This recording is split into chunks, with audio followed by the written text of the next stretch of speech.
Hello, my student. Welcome to our YouTube channel, Sweet Education. Okay. Now our today's topic is differentiation. Lots of students are familiar with this. Okay.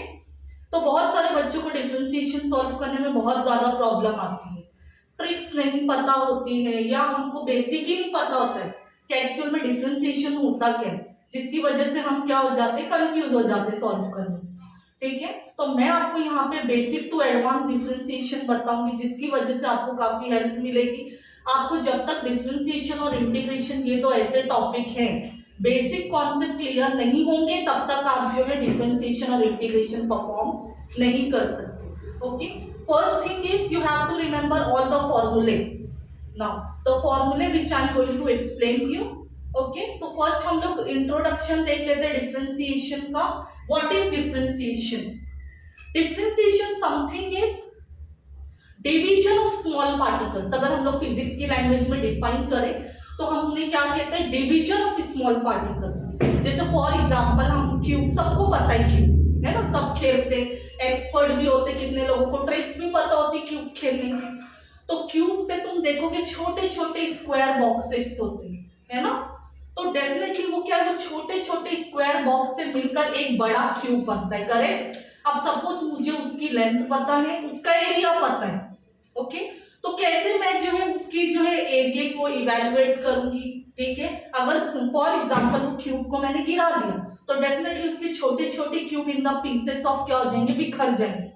तो वो एक piece जो होता है, वो एक piece का जब हम लोग कैलकुलेशन करते हैं, small calculation which is called as differentiation, हम लोग उसे क्या कहते हैं, डिफरेंशिएशन। फॉर एग्जांपल जैसे कि हमारा क्यूब है, वैसे तो वो 3D स्ट्रक्चर होता है तो हम 2D में देख लेते हैं। मैंने इतना पार्ट निकाल दिया, ठीक है, इतना पार्ट। ओके, तो ये एक पीस निकला, ये 2 पीस निकला, ये 3 पीस निकला, और हर किसी को मैंने किससे डिनोट किया, एक्स से डिनोट किया।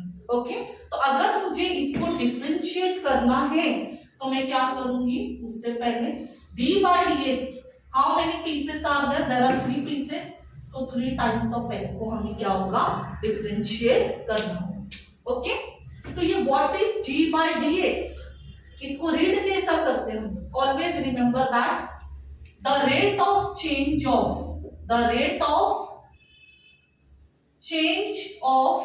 एनी फंक्शन, जरूरी नहीं कि 3x हो, वो कोई भी फंक्शन हो सकता है, any function or any quantity with respect to x, जरूरी नहीं x। ठीक है, अगर यहाँ पे हमारी वेलोसिटी प्रेजेंट है तो हम लोग यहाँ पे v ले सकते हैं, अगर टाइम प्रेजेंट है तो हम टाइम के रिस्पेक्ट में डेरिवेट कर सकते हैं, अगर वर्क डन प्रेजेंट है तो हम लोग dw ले सकते हैं।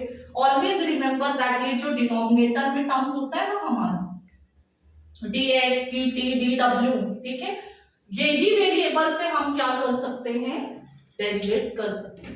उसके लिए हमारे पास वो टर्म होना चाहिए, लाइक जैसे यहाँ पे देख लीजिए आप, dx है तो dx के लिए यहाँ पे क्या प्रेजेंट है, x प्रेजेंट है। सपोज अगर मैंने लिखी dy dx ऑफ a, क्या यहाँ पे x प्रेजेंट है, नहीं, तो डेफिनेटली ये डिफरेंशिएट नहीं होगा। इट मींस दैट इसका ओवरऑल डेरिवेटिव क्या होगा, 0।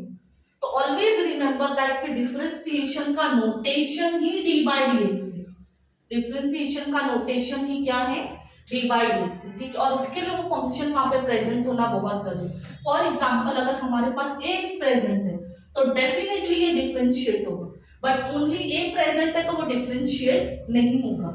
For example d by dt है हमारे पास। ओके, तो 1/t ले ली मैंने, ठीक है, तो डेफिनेटली ये डिफरेंशिएट होगा, बिकॉज यहाँ पे जो फंक्शन प्रेजेंट है उसके रिस्पेक्ट में ही हम क्या कर रहे हैं, डिफरेंशिएट कर रहे हैं। अगर सपोज मैंने एग्जांपल ले ली dw और यहाँ पे मेरे पास क्या प्रेजेंट है, w square, so I can do the derivative of this work done. Okay, suppose हमारे पास d by dt प्रेजेंट है और यहाँ पे प्रेजेंट क्या है, वर्क डन, तो यहाँ पे ओवरऑल वर्क डन का डेरिवेटिव क्या हो जाएगा, 0। तो यहाँ पे एक रूल याद रखेंगे, जो भी हमारे पास डिनोमिनेटर में वेरिएबल प्रेजेंट होता है, अगर फंक्शन में वो वेरिएबल प्रेजेंट नहीं है तो क्या काउंट होता है, कांस्टेंट काउंट होता है, और हमेशा कांस्टेंट का डेरिवेटिव क्या निकलता है,